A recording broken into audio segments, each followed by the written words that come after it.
안녕하세요. 혹시 이런 경험 없으신가요? 나름대로 열심히 목표를 향해 달려왔다고 생각하는데, 문득 뒤돌아보면 뭔가 만족감보다는 아쉬움, 아니면 조급함, 이런 게 더 크게 느껴질 때요. 어쩌면 나도 모르게 계속 더 나은 이상만 줬거나, 아니면 주변 사람들하고 자꾸 비교하면서 좀 에너지를 갉아먹고 있는 건지도 모르겠어요. 오늘은 바로 이런 좀 복잡한 우리 마음을 들여다보고 아이의 성장을 바라보는 관점 자체를 좀 새롭게 할 만한 그런 흥미로운 통찰을 가져왔습니다. 심리학자이자 베스트셀러 작가죠. 벤저민 하디 박사 인터뷰 내용을 좀 바탕으로 해볼 건데요. 우리가 스스로를 평가하고 또 미래를 만들어가는 방식을 확 바꿀 수 있는 두 가지 핵심 열쇠. 바로 갭과 개인, 그리고 미래의 나라는 개념입니다. 여기에 대해 좀 깊이 이야기 나눠보려고 해요. 여러분이 좀 막연한 불안감 대신에 성취감을 느끼면서 나아가고 또 막 압도되는 느낌 없이 스스로 원하는 미래를 그릴 수 있도록 하디 박사의 연구와 통찰에서 가장 중요한 부분만 쏙쏙 뽑아서 전해드릴게요. 자, 준비되셨으면 지금부터 함께 들어가 보시죠.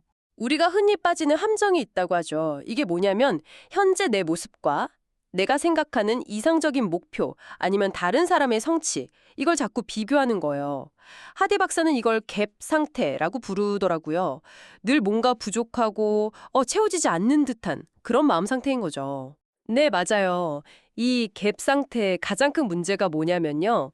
실제로 내가 성장을 했는데도 불구하고 자꾸 스스로를 부족하다고 느끼게 만든다는 점이에요. 하디 박사 본인 이야기도 했잖아요. 첫 책 냈을 때 뉴욕타임스 베스트셀러 이거 엄청 큰 목표잖아요. 이걸 세웠대요. 근데 결과적으로는 책은 성공적이었는데 그 목표와는 못 미쳤다는 생각 때문에 무려 4개월 동안 우울감을 느꼈다고 하더라고요. 그러니까 이상적인 목표랑 현실의 나 사이에 있는 그 차이, 즉 갭에만 너무 집중했던 거죠. 아, 그렇군요. 이런 식의 비교는요, 현재의 성취를 제대로 인정하지 못하는 건 물론이고요. 그 목표를 향해서 막 달려왔던 과거의 노력 있잖아요. 그것까지도 전부 다 의미 없는 것처럼 느끼게 만들 수가 있어요. 와, 이게 마치 사막의 신기루 같아요. 손에 잡힐 듯한데 아무리 달려가도 닿지는 않고 기준점 자체가 계속 변하잖아요. 오늘 내가 이상이라고 생각했던 게 내일은 너무 당연한 게 되고 또 다른 이상이 생겨나고 결국 뭐랄까 영원히 만족할 수 없는 상태에 머무르게 되는 거예요. 듣고 보니까 진짜 지치는 방식이네요. 특히 다른 사람이랑 비교하는 건 그 사람의 제일 빛나는 모습만 보고 내 전체랑 비교하는 거니까 더 불공평하게 느껴질 수도 있고요. 맞아요. 각자 다른 길을 가고 있는데 말이죠. 근데 이 갭 상태가 현재뿐만 아니라 과거를 보는 방식에도 영향을 미친다고요? 그건 좀 그렇습니다. 현재 내 위치가 내가 있어야 할 이상적인 곳이 아니라고 딱 느끼는 순간 거기까지 오기 위해서 거쳐온 모든 과정이 있잖아요. 즉 과거 전체가 잘못됐거나 부족했다고 막 평가절하하기 쉬워요. 아, 그때 더 잘했어야 했는데 내 선택이 틀렸었어 이런 식으로요. 과거를 이렇게 자꾸 부정적으로 재해석하게 되면 앞으로의 미래 역시 크게 다르지 않을 거다. 이런 비관적인 전망으로 이어지기 쉽죠. 정말 스스로를 갉아먹는 그런 생각의 패턴이라고 할 수 있습니다. 와, 정말이지 그 생각의 감옥 같다는 느낌이 드네요. 그럼 이 갭이라는 함정에서 좀 벗어나서 좀 더 건강하게 성장을 느끼고 앞으로 나아갈 동력을 얻을 방법은 없을까요? 하디 박사가 제시한 해법이 궁금해지는데요. 바로 여기서 개인이라는 개념이 등장합니다. 아주 단순해요. 근데 강력한 관점의 전환인데요. 현재의 나를 이상이나 다른 사람과 비교하는 대신에요. 과거의 나랑 비교하는 겁니다. 즉, 내가 출발했던 지점으로부터 얼마나 나왔는지, 어떤 성장을 이루었는지를 측정하는 거죠. 과거의 나와 비교한다. 얼핏 들으면 되게 단순해 보이는데 이게 구체적으로 어떤 변화를 가져오는 걸까요? 혹시 어떤 분들은 아니, 목표는 늘 더 높은 곳에 있어야 동기부여가 되는 거 아니야? 이렇게 생각할 수도 있을 것 같은데요. 네, 좋은 질문입니다. 많은 사람들이 갭, 그러니까 이상과의 그 격차가 야망의 원천이라고 생각하기 쉬운데요. 하디 박사는 오히려 개인을 통해서 훨씬 더 건강하고 또 지속 가능한 내적 동기부여와 야망을 키울 수 있다고 주장해요. 개인에 집중하면요. 어제보다 오늘 내가 뭘 더 알게 됐는지, 한 달 전보다 어떤 기술이 늘었는지, 1년 전에는 상상도 못했던 어떤 경험을 했는지 같은 거요. 아주 작더라도 구체적인 진전을 발견하게 됩니다. 아하. 이 작은 성공들을 인식하는 게 뇌에서 도파민 분비를 촉진시킨대요. 그래서 긍정적인 감정을 느끼게 하고, 아, 내가 성장하고 있구나 하는 효능감을 주죠. 이게 바로 내적 동기의 핵심 연료가 되는 거거든요. 네네. 또 과거의 성공 경험을 긍정적으로 재해석하면서 자신감이 쌓이고요. 이걸 발판 삼아서 다음 단계의 성장을 더 적극적으로 설계할 힘을 얻게 됩니다. 그러니까 갭이 약간 외부 기준에 의존하는 불안정한 동기라면 개인은 내 안에서부터 우러나오는 좀 단단한 동기라고 할 수 있겠죠. 아, 그렇군요. 그러니까 개인은 단순히 과거에 만족해라 이게 아니라 과거의 성장을 제대로 인정하고 거기서 얻은 에너지로 미래를 향해 나아가라는 거군요. 아, 이거 실천해 볼 만한 구체적인 방법도 있다고 하셨죠? 네, 아주 간단합니다. 매일 하루를 마무리할 때 아니면 매주 시간을 딱 정해놓고 스스로에게 질문을 던져보는 거예요.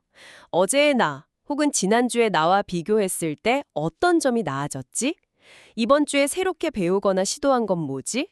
최근 1년을 돌아봤을 때 가장 큰 성과나 변화는 무엇이었을까? 이렇게요. 아, 그러네요. 설령 계획대로 일이 잘 안 풀린 날이라도 이 경험을 통해서 내가 뭘 배웠지? 어제보다 더 현명해진 부분이 있다면 뭘까? 이렇게 질문을 바꿔볼 수도 있겠네요. 중요한 건 결과가 아니라 그 과정에서의 성장을 포착하는 거니까요. 그쵸? 맞아요. 이걸 꾸준히 기록하는 습관을 들이면 와, 생각보다 내가 훨씬 많은 걸 해내고 성장해왔구나. 이걸 깨닫게 될 것 같아요.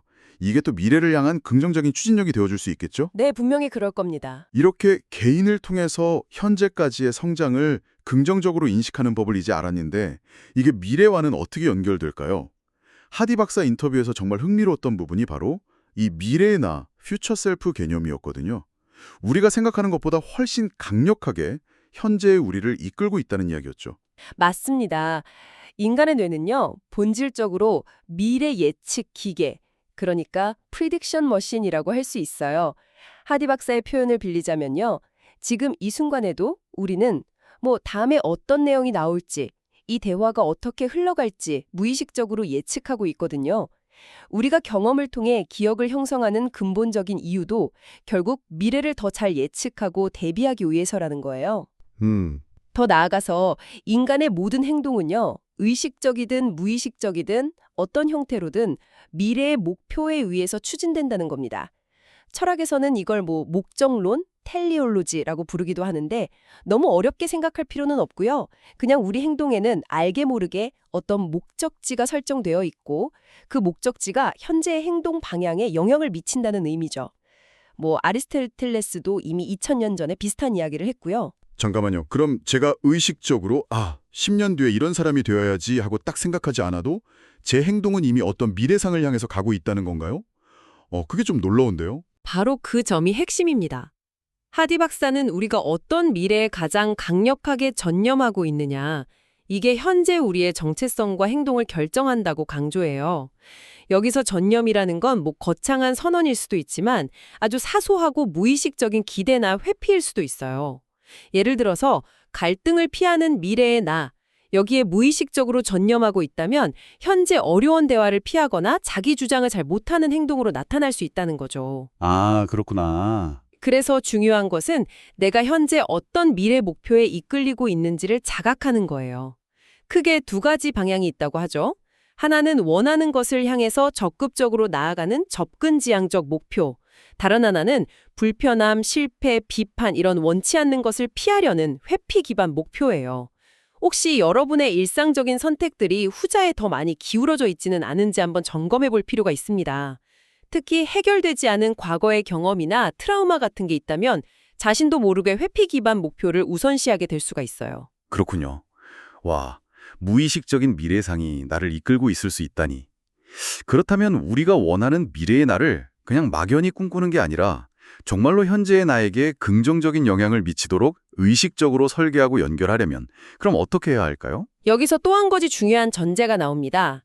바로 우리의 성격이나 정체성이 무슨 돌에 새겨진 것처럼 고정불변한 게 아니라 생각보다 훨씬 유연하게 변화할 수 있다는 믿음이에요.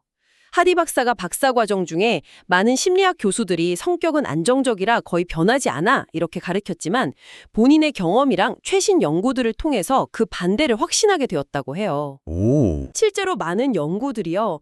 나이가 들면서 혹은 결혼, 출산, 트라우마 같은 삶의 중요한 사건들을 겪으면서 그리고 우리가 스스로 설정하는 목표에 따라서 성격 특성이 상당히 변화한다는 걸 보여줍니다.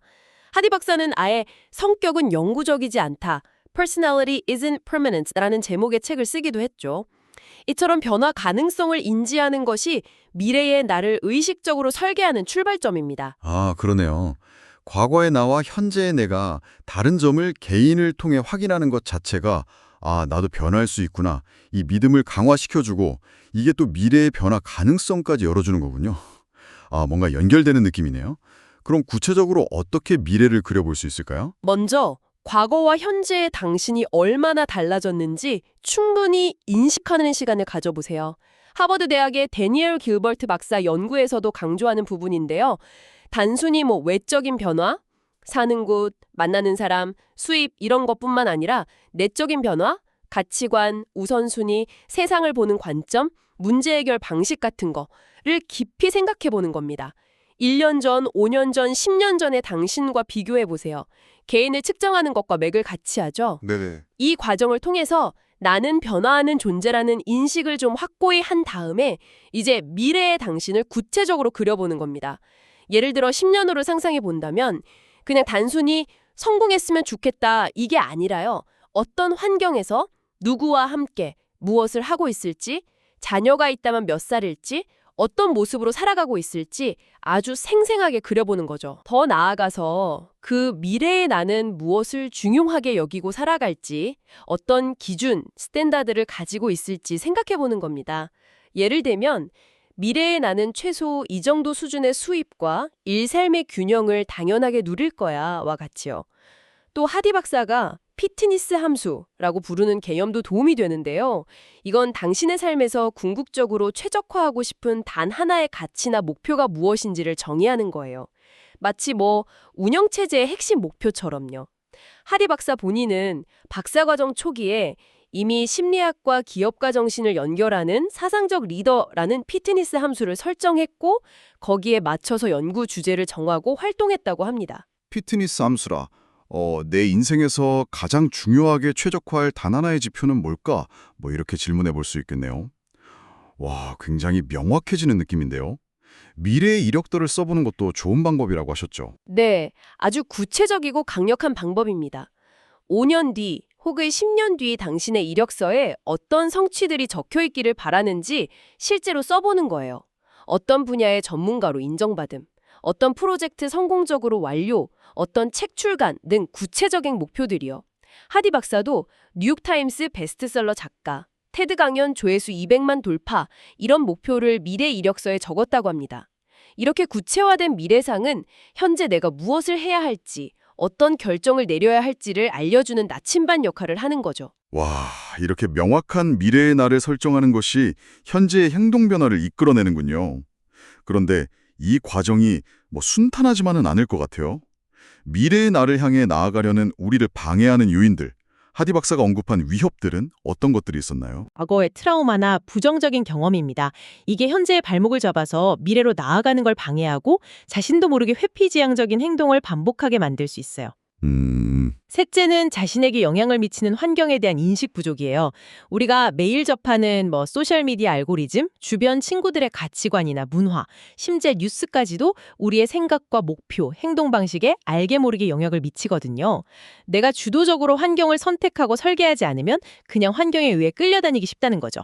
넷째는 장기적인 비전 대신 단기적인 문제 해결이나 즉각적인 만족감, 그러니까 도파민 추구에만 몸울대는 경향입니다.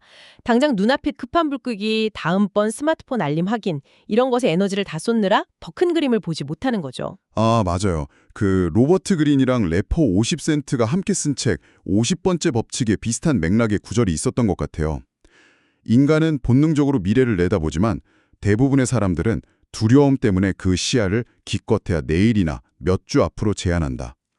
당장의 사소한 싸움에 매몰되어 더 멀리 내다보지 못한다는 내용이었죠. 정말 많은 사람들이 여기에 해당되지 않을까 싶네요. 정확합니다. 그 인용구의 뒷부분이 어쩌면 더 중요할 수도 있는데요. 하지만 권력의 법칙은 당신이 미래를 더 멀리, 더 깊이 숙고할수록 그것을 당신의 뜻대로 만들어갈 능력이 커진다는 것이다. 즉, 장기적인 비전을 갖는 것이 오히려 현재의 어려움을 헤쳐나갈 힘과 지혜를 준다는 의미예요. 댄 설리번 코치 역시 비슷한 말을 했죠. 현재를 더 낫게 만드는 유일한 방법은 미래를 더 크게 만드는 것이다. 결국 이런 위협들을 시작하고 미래의 나로 나아가려면 용기가 필요하다는 거군요. 하디 박사가 그 돌아올 수 없는 지점, 포인트 오브 노 리턴을 넘어서는 완전한 전념, 커미먼트를 강조했던 것이 기억납니다. 네, 하디 박사가 박사 과정에서 되고 싶어 하는 기업가랑 실제 성공한 기업가의 결정적인 차이를 연구했을 때 발견한 핵심이 바로 이 완전한 전념의 순간, 즉 용기를 내서 돌아올 수 없는 강을 건넜는지 여부였습니다. 여기서 말하는 용기는 단순히 겁이 없는 상태가 아니라 심리학적으로 보면 1. 의도적이고 자발적인 행동, 2. 실패나 비판 같은 주관적으로 인식되는 위험을 감수하는 것, 3. 가치 있다고 여기는 목표를 추구하는 것. 이 세 가지 요소가 결합된 행동이에요. 이 완전한 전념의 순간을 통과하면서 이전과는 다른 정체성으로의 전환이 일어난다는 거죠. 그 에이브러임 링컨 대통령의 예시도 아주 인상 깊었어요. 스스로를 30년 넘게 목표 없이 떠다니는 나무토막처럼 느꼈다고 고백했지만 결국 노예 해방이라는 자신의 가장 중요한 것, 메인팅을 발견하고 거기에 온전히 헌신함으로써 역사를 바꿨잖아요. 물론 그 이면에는 엄청난 고민과 준비의 시간이 있었겠지만 결국 그 가장 중요한 것을 향한 전념이 그를 위대하게 만들었다는 점이 참 와닿았습니다. 맞습니다. 그 가장 중요한 것은 그냥 하늘에서 뚝 떨어지는 게 아니라 내면의 어떤 소란스러움 속에서 의식적인 성찰과 선택을 통해 발견되는 경우가 많아요. 링컨 역시 오랜 내면의 여정을 거쳤기에 그토록 거대한 대의에 헌신할 수 있었을 겁니다. 우리 역시 내면 작업을 통해서 자신이 진정으로 원하는 미래의 나의 모습을 발견하고 그 모습에 전념하기로 선택할 수 있습니다. 빅터 프랭클이 강조했듯이 삶의 의미와 목적은 발견하는 것이기도 하지만 동시에 우리가 능동적으로 부여하고 선택하는 것이기도 하니까요. 자, 그럼 이제 정리를 좀 해보죠. 갭이라는 함정에서 벗어나서 과거로부터 현재까지의 성장을 개인을 통해 충분히 인지하고 거기서 얻은 긍정적인 동력과 자신감을 바탕으로 해서 우리가 의식적으로 설계한 미래의 나를 향해 완전하게 전념하며 나아가는 것.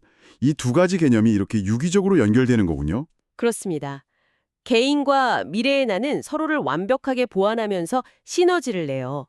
개인을 통해서 내면의 동기랑 나는 할 수 있다는 자기 효능감을 탄탄하게 다지고요.